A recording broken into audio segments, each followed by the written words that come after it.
because we had that fuzzy connection again. Be a Better You annual challenge. That's twice today. So today we're talking about the Lifeline exercise. This is an exercise we will cover every single month this year because it's that important.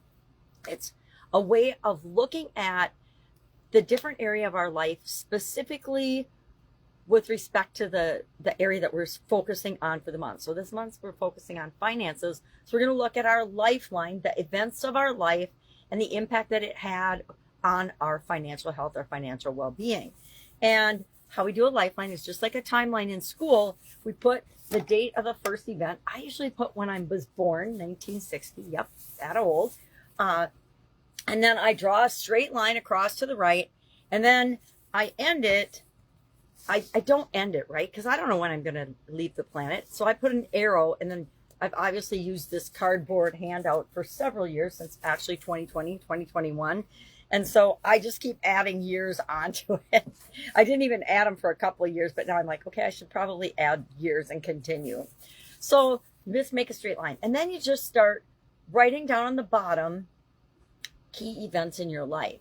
Now, you should have already done this because we're into month 5 of the year. So we've done this 5 times already this year.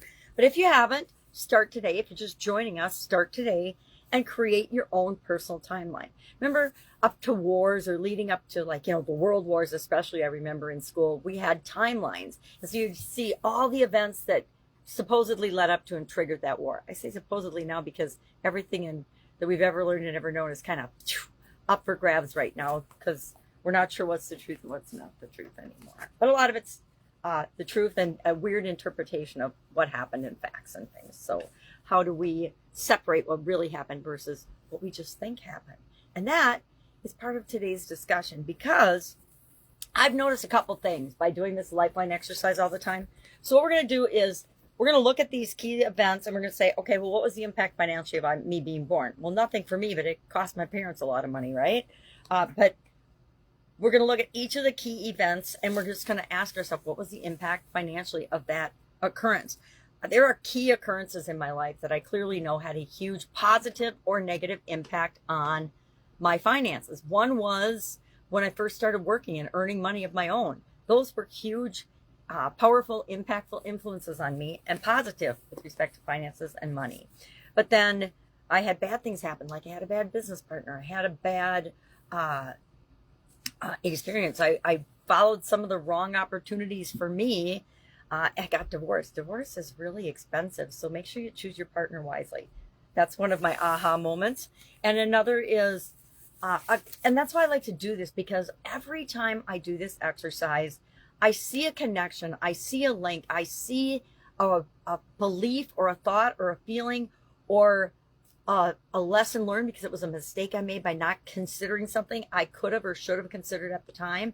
A lot of times when we are making decisions and choices in our life, they're linked to strong emotional events. And when we're emotionally charged in a negative way, we make different decisions than when we're emotionally charged in a positive way.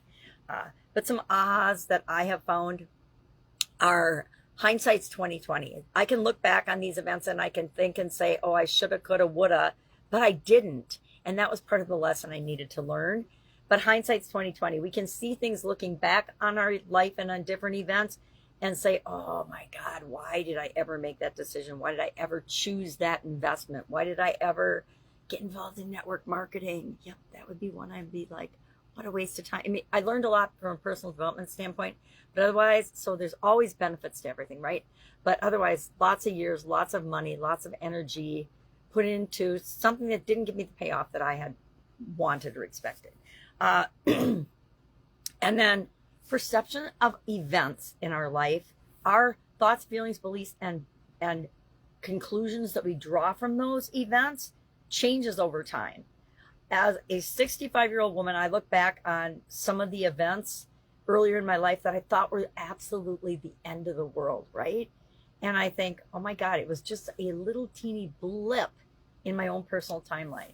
All the drama and trauma that we suffer or we allow ourselves to suffer throughout our lifetime, once we get past it and there's been enough time, and it's like grief. We look back on it and we're like, oh my God, I spent 3 years on this thing, feeling bad about it, which kept me stuck in the cycle of being sad about it and stuck.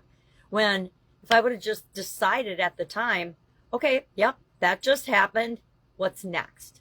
And I learned, I don't know where along the way I learned that, but now when something bad happens, I'm like, all right, is it mine? Is it my problem? If there's a war across the world, I can feel bad about it. I only feel bad about it for like a minute or two because number one, I have no control over it. Number two, I don't know the whole story. Number three, I can feel bad for those people and send them love and light, but I can't change what happened, right? And so why would I spend days, months, weeks, years fretting about it and giving it more energy? Because that's what happens when we worry or are doubtful or have negative emotions about something. We give that result more energy and we create more of that in our life, and we usually don't want to do that. So I guess I'm getting kind of woo-woo today. So what's our assignment today? Plot on your lifeline or not. If you haven't done it yet, plot key events. But if you have, look at those events and ask yourself, was the impact on my finances positive or negative? And then I like to graph on it. I have a big one of this because this one's way too small, but I like to graph each of the different areas in a different color. And then above the line, I do positive, and below the line, I do negative, meaning the events are across the middle of my timeline. I know it's weird, not like I represented it here, but it just goes to show you, you take the tools and you use them in a way that works for you. I advise you to do that about anything you hear, anything you see, anything you learn, any tool you come across. Take it, test it, tweak it, make it your own, and use it if it works for you, as long as it works for you. And then when it doesn't work for you anymore, stop doing it. When the timeline and the lifeline stops giving me ahas and epiphanies and helps me to be more self-aware and realize different things about myself, if it stops doing that, I'll stop using it because another tool will come along and I'll find that and I'll use that instead. All right, any questions? Hit me up. Otherwise, share one thing that you discovered today about yourself and finances and financial health and well-being by doing this exercise so that we can learn from one another. Any questions? As always, ask. Otherwise, I'll be with you tomorrow.